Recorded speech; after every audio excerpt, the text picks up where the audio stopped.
Hi, I'm Mike Smith with Porterville Ghost Society, and I'm here with Felix Christman, and we're in the Sierra Nevada mountain range. And since the pier fires, there's been a lot of sightings and a lot of talk about Bigfoot. And that's right, Bigfoot, not a bear, not a mountain lion, and not just some hairy guy that decided he didn't want to hang out in the city anymore. I'm talking the man himself, Bigfoot. And Felix has agreed to just tell us maybe a story or two, and he's going to talk to us a little bit about what to do if you encounter Bigfoot himself. So, Felix, we were talking, and what are some pointers if you were to be walking along and you encounter Bigfoot? What advice would you have for people? My first advice would probably be not to scream, not to run. But just be calm. Just like any other creature that you would meet out there, you don't want to heighten any sensitivity that it might have. So you might just want to stay there, stand your ground, and just be peaceful. I mean, in our ways, we're taught that Bigfoot is kind of like our brother, or he's out there to protect nature. So we would greet him with how we would say. Our language, our greeting is like "view." We would greet him that way, or we just basically stand your ground. I don't believe he's out there to harm you or eat you or anything like that. To be of any danger to you. So my advice would be just to really stand your ground, and if you're a little too far in, back up and keep backing up until you're either out of his sight or out of the way.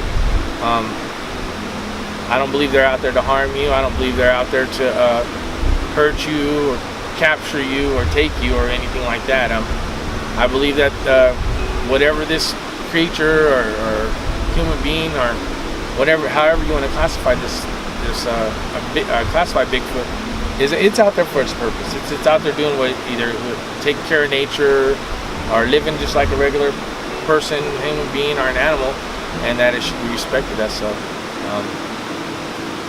That would be my advice for anybody going into the high country right now, especially in the Sierra foothills or anywhere where they have major fire, because of the many sightings that we have. They're coming down lower. So like any other animal, they're coming down, they're looking for food, they're looking for shelter, they're looking for water. So they have the same basic needs that everybody else does. Yes, and they're gonna, like if they go, I know there's been sightings in their orchard. They're going to go get fruit, just like you would be if you were walking from miles and city to city and didn't have the luxury of a car. You're going to pull those fruits because it's food to you, you know what I mean? And it's sitting there growing. And so that's probably why they're having more sightings in that area, because it's just available. It's there, and there's nobody around. A lot of places those are dark, and only time they come around is pickers or farmers. So I would just say, they're just out there foraging just like anything else. So there you have it. And like I said, I promised you a couple of stories. In 2013, there was a family that had seen a family of Bigfoot crossing a road in front of them. My earliest story about Bigfoot, or the first time we ever heard about it growing up, one of the neighbors, she's my grandpa's sister. Well, the story goes she was young, they were traveling in the foothills, and she got lost. Well, when she got lost, they all went out to find her. And these are all, guys who've been raised in the mountains and been around. Well, they end up finding her. I think she was 4 at the time. They end up finding her in a tree high up. Mm-hmm. And she was up there with a basket made out of some, local growth with some berries and some edible stuff in the basket itself. So when they asked her and found her, they asked her, I said, well, how did you get up there? Because it was pretty high and she was too young to climb up there. So she said Bigfoot put her up there because there's things on the ground such as mountain lions and bears that might be looking to harm her.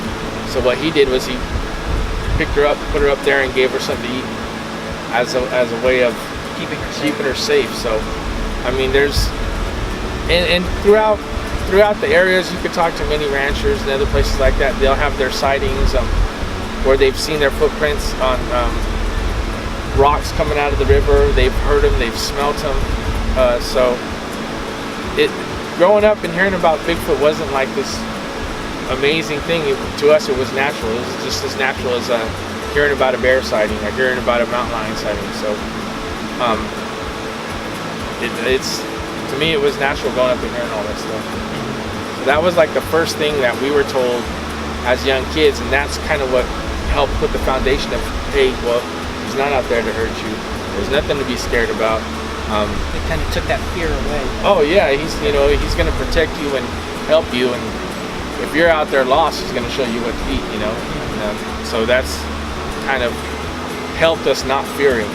So if we do run out here and we see him, or we're in the mountains and you get that weird feeling like, hey, something's watching me, you don't really have to be too afraid, because well, if that's Bigfoot, he's just making sure I'm okay, and he's probably out here checking me out too, just like I'd be out here maybe seeing him.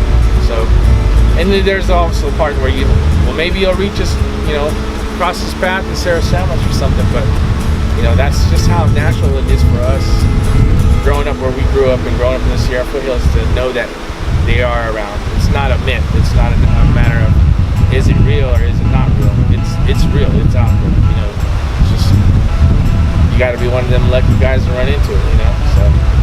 Well, I'll be honest. I've hiked up and down the entire state of California. I've seen a bear twice, but I know bears exist. Oh yeah. I've seen signs of them, but I've only seen 2 actual bears. So, and I'm sure that the story is true about Bigfoot. Oh yeah. I mean, I wouldn't doubt it. And like we said, because of the pier fire, all animals are coming down. So please, if you're up in the high country, be a little cautious, be a little careful. And they don't want to hurt you, and you don't want to hurt them.